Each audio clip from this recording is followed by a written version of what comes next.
Science है, विज्ञान है बेटा, इनमें खोज होती रहती है। नई खोज हुई, क्या हुई सर? नई खोज हुई, नए वैज्ञानिक आए। क्या है सर? नए वैज्ञानिक आए। उन्होंने बताया, नए वैज्ञानिक ने बताया कि सर परमाणु को विभाजित किया जा सकता है। मतलब कि यहां पे डॉल्टनवा बोला था परमाणु को छोटा नहीं कर पाएंगे, लेकिन नए जमाने के वैज्ञानिकों ने बोला कि हम परमाणु को क्या कर देंगे सर? विभाजित कर देंगे, छोटा कर देंगे। क्या कर देंगे सर? छोटा कर देंगे। समझना हमारी बात को, मैं बहुत आसान भाषा में तोड़ मरोड़ को सिर्फ आपके लेवल के हिसाब से बता रहा हूं, ठीक है। राधे राधे दोस्तों, कैसे हैं आप सब? उम्मीद करते हैं आप सभी ठीक होंगे। तो फ्रेंड्स, आप सभी का बहुत बहुत स्वागत है इस प्यारे से ऑसम से platform toppers institute by Chandresh sir पे। दोस्तों, बहुत सारे बच्चे कमेंट करते हैं, मैसेज करते हैं हमसे, डायरेक्ट ऑफलाइन क्लास में पूछते हैं सर केमिस्ट्री समझ में नहीं आ रही है, मैं क्या करूं? केमिस्ट्री बड़ी बेवफा है, समझ में नहीं आ रही। अरे ऐसे मत बोलो यार, तुम्हारा भाई खड़ा है, सब कुछ समझ में आएगी। आप किसी भी क्लास में हो, 9, 10, 11, 12, कोई मैटर ही नहीं करता। सिर्फ मेरी वीडियो एंड तक देखो, कभी नहीं कहोगे कि सर हमें केमिस्ट्री समझ में नहीं आती। हम लॉन्च कर दिए हैं अब बेसिक केमिस्ट्री की सीरीज। आपको डेली इस चैनल पे वीडियो आएगी बेसिक केमिस्ट्री का, आपको देखना है, 10 से 15 मिनट देना है बस। उसके बाद कभी नहीं कहोगे कि समझ में नहीं आता। बेसिक एकदम निचोड़ के रख देंगे आपके सामने, समझ रहे हो कि नहीं? जो कहते हो ना बेसिक क्लियर नहीं है, बेसिक आग लगा देंगे। सिर्फ 10 से 15 मिनट हमें देकर देखो, ठीक है दोस्त। सारे टॉपिक्स कवर करने वाले हैं आज भी। मैं बहुत इंपॉर्टेंट टॉपिक्स कवर करने वाला हूं, तो बहुत ध्यान से वीडियो को देखिएगा। तो दोस्तों आइए वीडियो को शुरू करते हैं। और दोस्तों, आज के बाद अब मत कहना समझ नहीं आता केमिस्ट्री, ठीक है? नहीं तो बुरा लगेगा। आइए पहले टॉपिक को शुरू करते हैं। बेटा आप सभी लोग बताइए, पदार्थ के बारे में जानते हैं, जिसको इंग्लिश में मैटर कहते हैं। क्या बोलते हैं सर? मैटर। पदार्थ क्या होता है?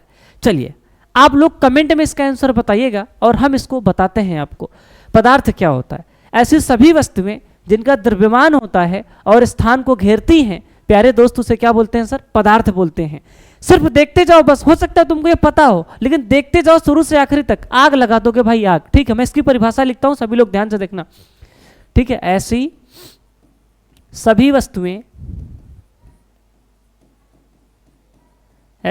वस्तुएं जिनका द्रव्यमान होता है और स्थान को घेरती हैं, पदार्थ कहलाते हैं, है ना? पदार्थ कहलाते हैं। जैसे बेटवा ये मोबाइल या रिमोट तुमको दिखाई दे रहा है, देखो ध्यान से, ये मोबाइल रिमोट दिखाई दे रहा है ना बेटा? ये मोबाइल और रिमोट इसका कुछ ना कुछ तो वजन होगा ना, और अगर यहाँ मैं कहीं पर भी रखूंगा तो ये स्थान को घेरेगा, तो सर ये पदार्थ है। क्या है सर? पदार्थ है। यहाँ तक कि जितनी भी वस्तुएं हैं, कुर्सी, मेज, एग्जाम्पल के तौर पे मैं लिख देता हूँ, कुर्सी है ना, मेज, ठीक है। जो अभी मैंने मोबाइल लिखा था, मोबाइल कैसे लिखे? मोबाइल, ठीक है। ये सभी के सभी क्या है सर? पदार्थ हैं, जिनका स्थान मतलब जिनका द्रव्यमान होता है और स्थान को घेरती हैं, वो सभी पदार्थ हैं, ठीक है।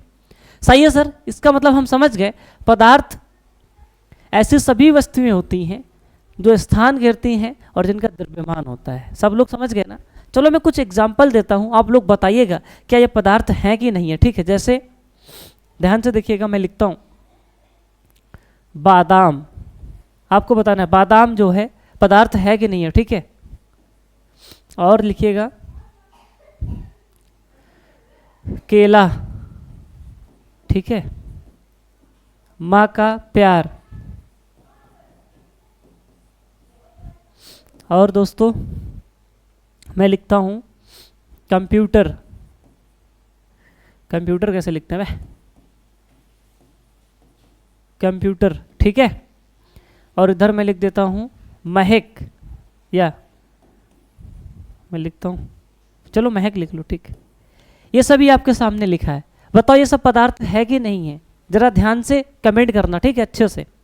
चलिए आप लोग कमेंट कर दीजिएगा, अगर मैं इंतजार करूंगा तो वीडियो बहुत लंबी हो जाएगी, है ना दोस्तों। बादाम सब लोग खाते हो, कुछ ना कुछ तो वजन होता है, 100 ग्राम 200 ग्राम, ठीक है, ठीक है सर, है सर, पदार्थ है, ठीक है। केला सर ये भी पदार्थ है। माँ का प्यार नहीं, ऐसा थोड़ी ना है कि आप कहते हो मम्मी हम 2.5 किलो प्यार करते हैं आपसे, ऐसा नहीं है ना, ठीक है सर। कंप्यूटर सर ये भी है। महक, भाई सुगंध की मैं बात कर रहा हूँ, महक का मतलब सुगंध, ठीक है, जो महकता है। ऐसा तो है नहीं कि परफ्यूम मार के आओ और बोला जाए कि भैया हमको 2.5 किलो महक आ रही है, 2.5 किलो सुगंध आ रही है, ऐसा नहीं होता ना। तो सर ये महक भी जो होता है, सुगंध भी जो होता है, महक जो होता है, ये पदार्थ नहीं है, ठीक है। तो इस तरह से आप पदार्थ के बारे में जान जाओगे सर, बिल्कुल समझ जाएंगे। अब जरा ध्यान से देखना, पदार्थ तुम समझ गए कि सर सभी वस्तुएं जो स्थान घेरेंगे द्रव्यमान होगा पदार्थ कहलाएंगी। बेटा जो पदार्थ की भौतिक अवस्थाएं होती हैं, बेटा पदार्थ की, है ना, जो भौतिक अवस्था होती है, भौतिक अवस्था होती है, हमारा काम है बेसिक को कवर करना अभी पे, ठीक है, एडवांस पे भी चलेंगे लेकिन पहले बेसिक समझो। पदार्थ की भौतिक अवस्था, तो सर पहला होता है ठोस, ठीक है, द्रव, और तीसरा बच्चे गैस। इन तीनों के बारे में आपने सुना है, क्लास 9 में आप 2 और पढ़े होंगे, प्लाज्मा और बोस-आइंस्टीन, ठीक है, उसको नहीं जानना है, हमको बेसिक समझना है। ठोस, द्रव, गैस, ये पदार्थ की भौतिक अवस्थाएं होती हैं, ठीक है सर, कोई दिक्कत की बात नहीं है, इतना समझ गए। उसके बाद देखो बेटा परमाणु क्या होता है, बेटा ध्यान से समझना। परमाणु जिसको एटम बोलते हैं, इंग्लिश में क्या बोलते हैं सर, एटम बोलते हैं। एटम क्या होता है, पदार्थ के सूक्ष्मतम कण को या पदार्थ की सूक्ष्मतम इकाई को क्या बोलते हैं सर, परमाणु बोलते हैं, है ना। पदार्थ की सूक्ष्मतम कण को या इकाई को, ठीक है, कण या इकाई को, है ना, परमाणु कहते हैं। क्या बोलते हैं सर, परमाणु कहते हैं, ठीक है। अगर आपसे कोई पूछे परमाणु क्या है, तो पदार्थ की सूक्ष्मतम कण को या पदार्थ की सूक्ष्मतम इकाई को क्या बोलेंगे सर, परमाणु बोलेंगे। स्मॉलेस्ट, है ना, यूनिट ऑफ पार्टिकल, इंग्लिश में क्या बोलेंगे sir, smallest unit of particle. अब जैसे मैं एक पत्थर लेता हूँ, बड़ा सा, ये पत्थर है, क्या सर, पत्थर है। पत्थर बताओ पदार्थ है कि नहीं है सर, बिल्कुल पदार्थ है। बेटा पदार्थ को अगर हम छोटा करेंगे, हथौड़ा चला दो इस पर, अगर हथौड़ा चलाएंगे तो छोटा हो जाएगा, ठीक है, और हथौड़ा चलाएंगे इस पर तो सर और छोटा हो जाएगा। अगर और इसको छोटा करेंगे तो सर जो पत्थर लिए तो बहुत छोटा हो जाएगा। एक समय ऐसा है कि इससे ज़्यादा छोटा नहीं हो पाएगा, बहुत छोटा कर दिए। यानी कि जो पदार्थ की सबसे सूक्ष्मतम इकाई है, बेटा जो पदार्थ की सबसे सूक्ष्मतम इकाई है, उसी को क्या नाम दिया गया सर, परमाणु बोला गया। क्या बोला गया सर, परमाणु। बात समझ में आई कि नहीं। ये पत्थर हमारा पदार्थ था, इसको हमने छोटा किया, छोटा किया, छोटा किया, इतना छोटा कर दिया कि और ज़्यादा छोटा नहीं किया जा सकता सर, उसी को बोलेंगे सर परमाणु। क्या बोलेंगे सर, परमाणु, ठीक है। यानी कि पदार्थ की सूक्ष्मतम इकाई को, है ना, सूक्ष्मतम कण को, सूक्ष्मतम कण को ही क्या बोलेंगे सर, परमाणु बोलेंगे। बोलो बोलो बोलो, बात समझ में आई क्या, इतनी बात समझ में आई। एक चीज़ और याद रखेगा, परमाणु इतने छोटे होते हैं, इतने छोटे होते हैं कि आंखों से दिखाई नहीं देते। इस बात को भी याद रखेंगे, ठीक है। ये आंखों से दिखाई नहीं देते, आंखों से दिखाई नहीं देते, ठीक है। यानी कि सर हमारे जो परमाणु होते हैं बहुत छोटे होते हैं, बहुत छोटे होते हैं, ये आंखों से दिखाई बिल्कुल भी नहीं देते। क्या इतनी बात समझ में आई। हमने पढ़ा पदार्थ क्या होता है और परमाणु क्या होता है, ठीक है, ठीक है सर।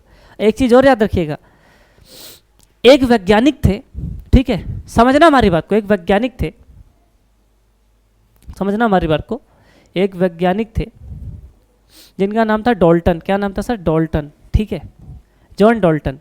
जॉन डॉल्टन नाम के एक वैज्ञानिक थे, उन्होंने कहा कि जो परमाणु होता है सर, परमाणु एक अविभाज्य कण होता है। क्या होता है सर, अविभाज्य कण होता है। मतलब परमाणु को हम और ज़्यादा छोटा नहीं कर सकते। मतलब परमाणु, ये देखो, ये जो सबसे सूक्ष्म कण आया है ना, ये बहुत छोटा, इसको और ज़्यादा छोटा नहीं कर सकते। इसको कौन बोला था, जॉन डॉल्टन ने बोला था। जॉन डॉल्टन ने कहा था कि परमाणु अविभाज्य कण है, इसको और छोटा नहीं कर सकते। लेकिन साइंस है, विज्ञान है बेटा, इनमें खोज होती रहती है।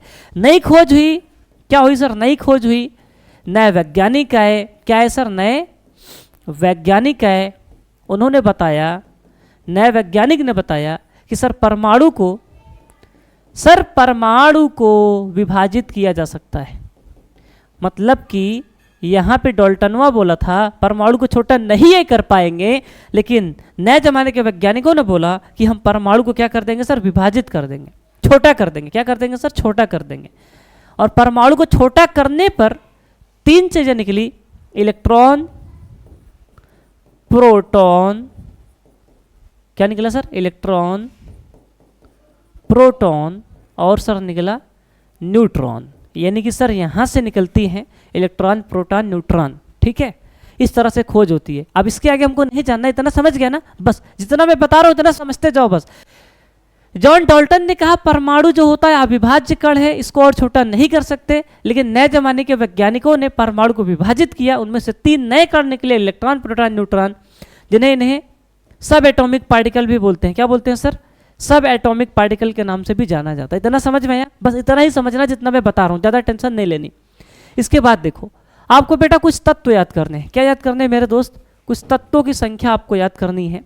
जैसे हम लोग बचपन में अगर हमें केमिस्ट्री पढ़ना है तो बेटा हमें लगभग तत्वों की संख्या जो है 1 से लेकर 30 तक तत्व और उसके परमाणु क्रमांक याद करने हैं। ठीक है, तत्व और परमाणु क्रमांक को क्या करना है सर? याद करना ही करना है। ठीक है, जरा ध्यान से देखेंगे। तत्व जैसे हाइड्रोजन है बेटा, हाइड्रोजन का परमाणु क्रमांक कितना होता है सर? 1। ये क्या लिखा है सर? परमाणु क्रमांक।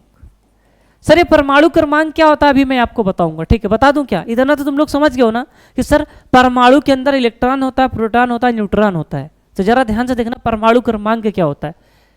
परमाणु, सभी लोग देखना, ठीक है? ना समझ में तो टेंशन मत लेना, फिर से समझ लेंगे। ठीक है, परमाणु क्रमांक क्या होता है? अबे ना समझ में है ना, टेंशन जिन मत लेना, धीरे धीरे समझ जाओगे, अपने आप समझ जाओगे, सिर्फ मेरी क्लास देखते रहो बस। परमाणु क्रमांक को इंग्लिश में बोलते हैं एटॉमिक नंबर। क्या बोलते हैं?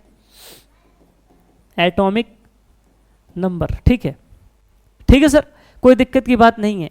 परमाणु में उपस्थित, समझना हमारी बात को, मैं बहुत आसान भाषा में तोड़ मरोड़ को सिर्फ आपके लेवल के हिसाब से बता रहा हूं। ठीक है, समझना। परमाणु में उपस्थित कुल प्रोटॉनों की संख्या को प्रोटॉन कहते हैं। क्या कहते हैं सर? प्रोटॉन अरे सॉरी, प्रोटॉनों की संख्या को परमाणु क्रमांक कहते हैं। ठीक है, परमाणु में उपस्थित कुल प्रोटॉनों की संख्या को परमाणु क्रमांक कहते हैं। क्रमांक कहते हैं। ठीक है दोस्त, यानी कि जैसे मान लो कार्बन है ना बेटा, कार्बन का परमाणु क्रमांक 6 होता है। क्या होता है सर? 6 होता है। इसका परमाणु क्रमांक 6 होता है। इसका मतलब क्या है? परमाणु क्रमांक 6 है, इसका मतलब यह है कि इसमें प्रोटॉनों की संख्या कितनी है सर? 6 है। प्रोटॉन की संख्या कितनी है सर? 6 है। और इसका क्रम आपको याद करना होता है जो यहाँ पे आपके बना है। ठीक है, सबका याद करना है। जैसे हाइड्रोजन में 1 प्रोटॉन होता है, इसलिए उसका परमाणु क्रमांक कितना है सर? 1 है। हीलियम का 2, lithium, beryllium, boron, carbon, nitrogen, oxygen, है ना? ठीक है सर, फ्लोरीन, नियॉन, है ना, sodium, magnesium, aluminium, silicon, phosphorus, ये सभी तत्व और परमाणु क्रमांक आपको क्रम से याद करना है। क्या करना है सर? क्रम से याद करना है। अगर आप इसको याद करेंगे बेटा तभी आपको आगे की केमिस्ट्री समझ में आएगी। ठीक है, तभी मैं कुछ कर पाऊंगा, सिखा पाऊंगा। आप एहसान लाद दो इतना याद करके। ठीक है, उसके बाद और आपको इस तरह से याद करना है: sulphur, chlorine, argon, potassium, calcium, scandium, titanium, vanadium, chromium, manganese, iron, cobalt, nickel, copper, zinc. ये 30 तक के तत्वों को आपको याद करना है। स्क्रीनशॉट ले लीजिए, अच्छे से याद करिए। ठीक है, अगर याद कर लेंगे तो आपको बहुत मजा आने वाला है। आग लगा दोगे। ठीक है सर, क्या कर दोगे सर? आग लगा दोगे। ठीक है, एक सेकंड, आग लगा दोगे। ठीक है, अब जरा ध्यान से देखना, परमाणु क्रमांक आप तो याद कर लिए, परमाणु क्रमांक तो आप याद कर लेंगे। ठीक है, जो मैंने अभी आपको बताया क्रम से याद कर लेंगे, है ना उधर। लेकिन इसके साथ साथ एक चीज और आपको पता होनी चाहिए, वो है परमाणु भार। ठीक है, परमाणु भार का मतलब होता है एटॉमिक मास। क्या होता है सर? Atomic mass. ये भी आपको याद करना है। ये क्या होता है आपको हम अगली क्लास में सिखाएंगे। ठीक है, धीरे धीरे सीखेंगे, अभी आपको सिर्फ याद करना है। जो एटॉमिक मास होता है बेटा, वो प्रोटॉन और न्यूट्रॉन का जोड़ होता है। देखो अभी मैंने बताया ना, जैसे इधर देखो मैंने बताया था ना कि सर परमाणु के अंदर इलेक्ट्रॉन, प्रोटॉन, न्यूट्रॉन होता है। तो बेटा प्रोटॉन और न्यूट्रॉन का जो जोड़ होता है उसी को मान के चलो अभी के टाइम पे आपको उसको परमाणु भार बोलना है। क्या बोलना है सर? परमाणु भार बोलना है। तो टेंशन नहीं लेना है, आपको वो याद करना है। क्या करना है सर? याद करना है। अगली क्लास में हम निकालना सीखेंगे कि कैसे निकालते हैं। ठीक है, ठीक है सर। तो जैसे हाइड्रोजन का 1 होता है, हीलियम का परमाणु भार 4 होता है। देखो कुछ कुछ में डबल आएगा। क्या आएगा सर? डबल आएगा। जैसे लिथियम का 7 है, बेरिलियम का 9 है, बोरान का 11 है। दोस्तों ये राउंड फिगर में मैंने लिखा है। ठीक है, फ्रैक्शन वाला मतलब दशमलव वाला मैंने नहीं लिखा है, दशमलव में कुछ किताबों में लिखा होता वो नहीं याद करना है, आपको इस तरह से याद करना है। जैसे मैं कुछ इंपॉर्टेंट लिख देता हूँ, अगर आप पूरा नहीं याद कर सकते तो मैं जो लिख रहा हूँ इसका याद कर लेना। जैसे हाइड्रोजन का परमाणु भार 1 होता है, कार्बन का 12 होता है, नाइट्रोजन का 14 होता है, सल्फर का 32 होता है, ठीक है दोस्तों। और बेटा ऑक्सीजन का 16 होता है, ठीक है। क्लोरीन का 35.5 होता है, ठीक है। कैल्शियम का 40 होता है, सोडियम का 23 होता है। तो बेटा इतने कम से कम आपको याद होने चाहिए। अगर इतना भी याद कर लेते हो ना, आप बहुत इजीली केमिस्ट्री को पढ़ पाओगे, सब कुछ समझ में आएगा, ठीक है। ये जो मैंने लिखा है, ये राउंड फिगर में मैंने लिखा है परमाणु भार। क्या लिखा है भैया? परमाणु भार। तो बेटा आपको ये सारी चीज़ें याद कर लेनी है जो मैंने बताया है, एकदम बेसिक से, एकदम जीरो से। अगर आप इसको याद कर लेते हैं, जैसे इधर देखो सारी चीज़ें लिखी हुई हैं, क्लोरीन के यहाँ 35 लिखा है, लेकिन 35.5 याद करना, ठीक है, इस प्रकार से तो याद कर लोगे। तो दोस्तों मिलते हैं नेक्स्ट क्लास में, आप सभी लोग इसको याद करके आइएगा, ठीक है। फिर इसके आगे की चर्चा हम नेक्स्ट वीडियो में करेंगे, जबरदस्त तरीके से, ललन टॉप तरीके से। अगर आपको वीडियो पसंद आए तो वीडियो को लाइक करिए, चैनल पर नया सब्सक्राइब करिए और वीडियो को शेयर करिए। मिलते हैं नेक्स्ट क्लास में, तब तक के लिए जय हिंद, जय भारत, राधे राधे।